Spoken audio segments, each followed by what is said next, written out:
I'm really excited today to interview Michael Whitehouse. He's a new WSI digital marketing consultant that's recently joined us.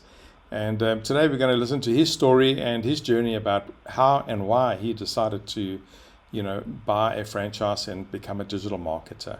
So Michael, thanks very much for giving up your time. I know it looks like you're on vacation as well.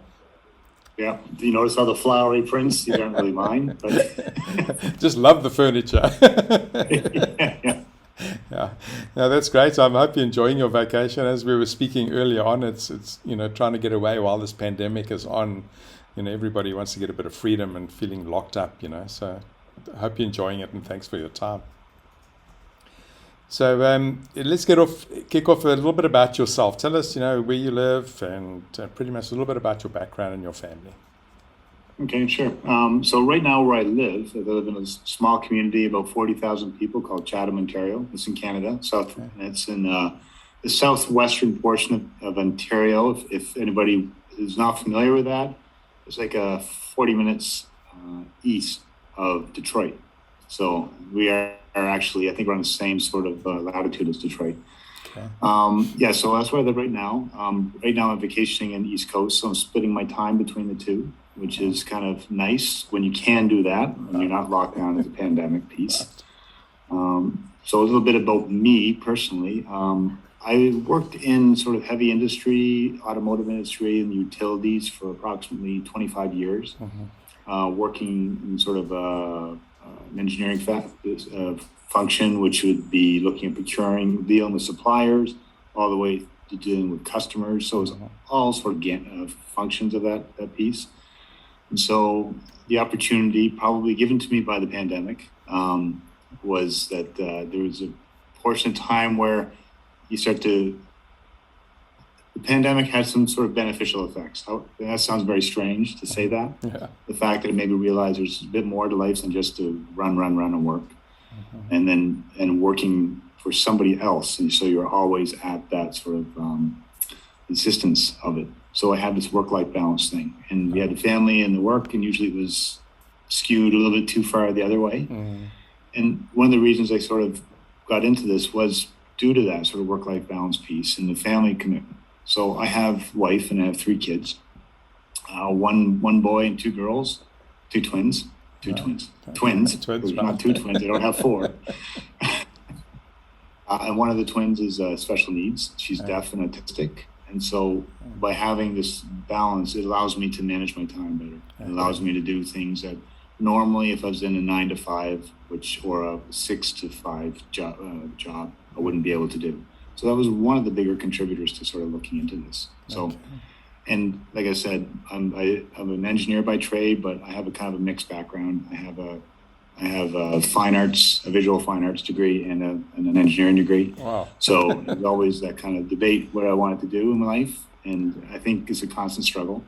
But at the same time, if you manage both of them and you can manage like anything else, there's a balance to it. Right. So that's really why, that's just a little bit about me. So that's like your left brain and right brain power. Yeah, but they're fighting with each other all the time, right? Passion and rationalization, they kind of... Listen, I know in your notes you told me you like cars as well, right? So I saw that cars and your unnatural craving for wine gums. When I saw that, I thought it was pretty interesting because I know of only one other person that craves wine gums, and that's my wife. Every time we drive, there's always some wine gums going. Oh, I tell my kids, I love wine gums, you can buy them for me, but don't have them in the house because they won't survive. It's like, you could have a kilogram of them and they'll disappear Right. in like a day and a half. I'll feel awful afterwards, but I can't stop. Right. That's crazy.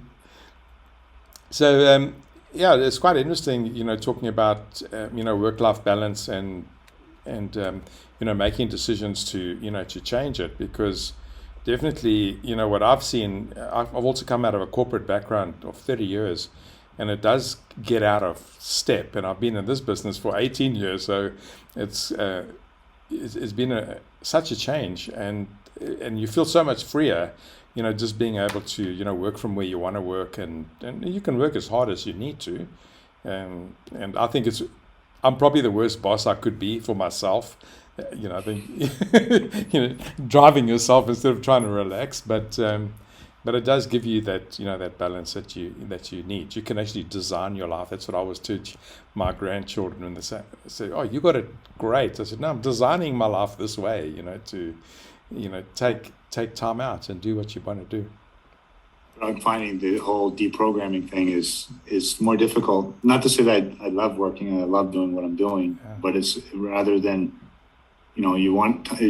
I'm doing it for the work-life balance instead of doing 6 to 6. It's like, no, you don't have to do the 6 to 6. You can manage it to a different time. You can shift it around. You can sort of manipulate that piece. Right. What made you think about digital marketing? And obviously coming across WSI from where you were, to make this change. Well, for a while there, I was looking at several different franchises. I was looking at a variety of them. They were all over the place. They were beauty products at one time, digital signs. I think swim schools was another one. So I had was looking at all these franchising, and there's a few key guys that I talked to as franchise developers who sort of tapped me into the franchise world. Because before that, I think a lot of people do the same thing. They see franchise and immediately they go to the restaurant or the coffee shop. Right. And definitely I had no interest in that at all. Like, I do not want to run a restaurant. I don't want to start my day at 1 o'clock and end at 3 in the morning. So, but when I started talking to more franchisees, like other franchises, it sort of developed into, this is more of a whole model rather than just one sort of segment. And so I went through those and I was looking at them. And what I was really keen on and why I chose the digital marketing aspect was partially like where I am here. I'm 2,000 miles from where I normally live, but I can work from here. Yeah. I can do what I need to do, and I can have no sort of geographical fixed address for my franchise. So I can work from anywhere. I could be in Barbados. I'm not telling you where I am, but I could be in Barbados. I could be in South Africa. I could be anywhere doing the functional piece that I can. Yeah. So that gives a lot of flexibility. So, and why, that's one of the reasons I chose WSI. And the other thing is, one of the things I find, and it's something I didn't realize until I started really getting into talking to clients, is how interesting other people's stories are and how passionate those people are about the products and the things they're trying to market and sell and move. I mean, it's amazing. You think you're not confined to like digital marketing confined. It's like, no, you learn about so many different things and experience so many different things and meet so many different people. Some good, some bad, but so many different people. So that's one of the reasons it sort of really appealed to me. Excuse me. Now, I've seen in my time, I often say I've done a couple of thousand proposals and many hundreds of projects. And there's probably no industry I haven't even tackled. Like, I've even done an online funeral parlor, which I never thought would work. And it was out of online funeral parlor. Someone dies, you just get online and they sort the whole thing out for you. It was just amazing. So that's what you can learn. But anyway, it's interesting, just as you say, how passionate people are. And I think because in digital, you can create something that wasn't there before and make a business out of it. So many, creative people and ideas that come up, and it's quite enjoyable and challenging sometimes to work with a client when they want to get it to work. So, that is a benefit. So you've only been, with WSI, I think for 6 months or so. It's still early for me to actually find out, like, what real value do you get out of the network or out of WSI? Have you seen any of that? You made the decision, you stepped in. Have you got anything to share that you might find interesting at this time? Well, it's exploring, right? You're moving into anything else, you get worried about what you don't know. But the benefit of like going in with a group, especially in like the cohorts we had, and even the social network, there's always somebody you can talk to about it. And it's just getting over that little hurdle where you think that you're competing with people, which you aren't. This is a huge network of people, but it's the shared experiences with everybody. It's like, oh yeah, I tried that. Oh yeah, I have this exact thing happen down here. And what I'm finding, it's like I said, it's early on for me, but I'm finding as I go further into it, those shared experiences are hugely powerful, just from the perspective of when somebody asks you, have you ever done this before? I mean, initially you get like, oh, I have never done this before. But one step beyond is like, I know people who have, and they will provide me the information to move forward, or not provide me, but help me through the process. So it's not like, it's a green earth. It's like, no, people have done it before. If there's one truly unique one, then it's like, well, nobody has done it. Right. But from WSI perspective, it's just a great network.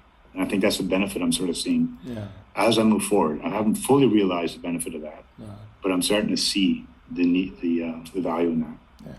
No, that's a benefit. Once you realize that it's uncanny, we just don't compete with one another.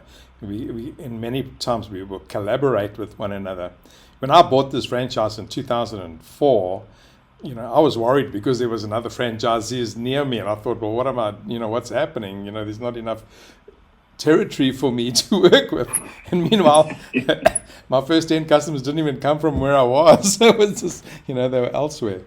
And and it's just huge. I mean, that's the thing. You think people think geographically, right? It's geographically. And once you're on the internet, it's not geographic anymore. It's like, holy mackerel, look at this is huge. Exactly. And I think what you'll find as you go forward is being able to draw on other ICs, internet consultants in the network that specialize in an area, in a specific niche.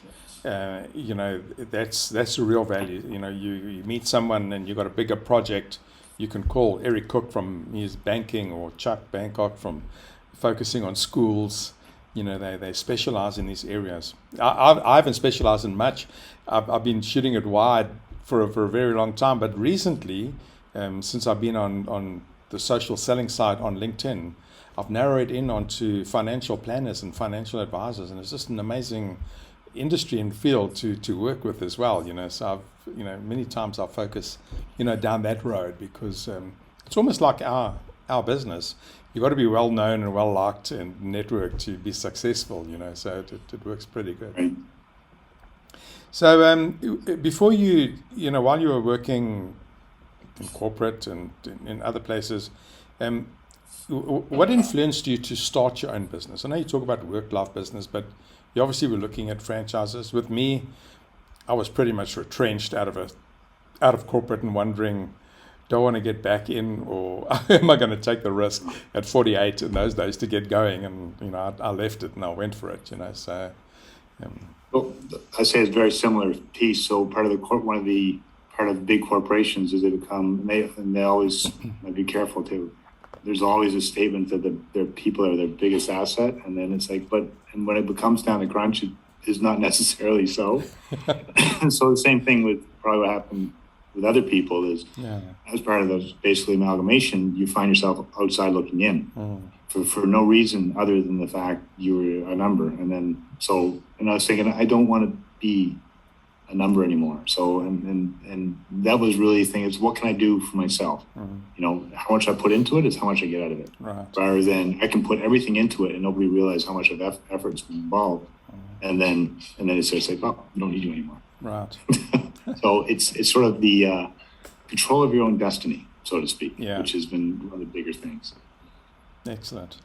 And so obviously it's quite a change from your previous day-to-day work, right? So how does your week look? Certainly, besides wanting to do what you want to do, what does it look like? Because mine is normally revolved around my grandchildren. I figure out where they are. Are they at school? Do I fetch them? And then I build my meetings around that, so I can work all day and all night. But, when you first start, there's obviously a lot of lead generation activities and things that you do. So how do you spend your week? So I'm trying to structure it, because every lead is valuable right now, and it's I guess, and so I'm definitely trying to structure my week so I'm not always prospecting like 100% of the time, because that's exhausting. Especially when you have meetings set up and you're building yourself up to go and talk to this meeting and get them, and they don't show up, and you sort of feel like the balloon gets deflated really quick. But really what I try to do is have like 3 days of like really intense sort of prospecting IBA meetings, sort of pieces, just so I can I know that those weeks are going to be that way. So Monday would be sort of a catch up on what I missed on the weekend and sort of make sure I got a plan. Mm-hmm. And Friday would be the bookend of it, sort of saying, what's the wrap up of the week? So that's typically how I set my week. I try to set my week because right now, being early on, there's bleed over into Monday, there's bleed over into Friday because some people can't meet. But at the same time, I'm trying to get to the point where I'm really sort of filtering out some of the people that are calling and whether or not I want to work with them. Because, I mean, there's definitely some times where you get had meetings set up, you have it all scheduled, you have blocked out between, say, 9 to 3 is my prime working time because drop kids off at 9 and pick kids up at 3. Yeah. And then after that, maybe something in the evening. So we try to get it in there. Yeah. So it's getting better. At one time, I take meetings all the time. Whenever I could get a meeting in with somebody, I'd take it if it was 7 in the morning or if it was 8 at night. Yeah. But now I'm trying to filter that out. So I'm getting more routine into the day. Yeah. And like I said, it does, like you said, your grandchildren, it revolves more around what the kids are doing now. That's right. And hopefully they get into a better routine after we get out of this, because it has been a little bit difficult with them always around. And they're always banging on the door, ask you, what can I eat? What can I go over here? Can you do that? And just say, God, just go away and I can see at 3. Yeah, I'm recording an interview now. Keep quiet. Yeah, I see I'm running behind you. But yeah, so I'm building a schedule to really work around their needs and things, and also to provide some flexibility for me, because there's some days where it'll be very intense. Yeah. Right. There are going to be a lot of you're going to have a couple meetings and everything else, and this next day you don't have to, and that's still I'm still evolving that thought process too. Yeah. Where somebody said, don't have 2 bad days in a row, and whatever you want to define as a bad day. It could be, you could have a really bad meeting, which is one thing, or you could just work so hard one day, you say, you know what, next day, just take it easy. Shift your schedule, make sure you give some downtime. Yeah. Still work it into that though. So. Yeah. I've been blocking my Fridays off completely, and I've been trying to get down to work 4 days a week if I could, but it doesn't really happen. But I also choose, like where I'm now at the coast, the weather. If it's a good day, I'll make that day my Sunday. I'll jump on the boat and go fishing or something.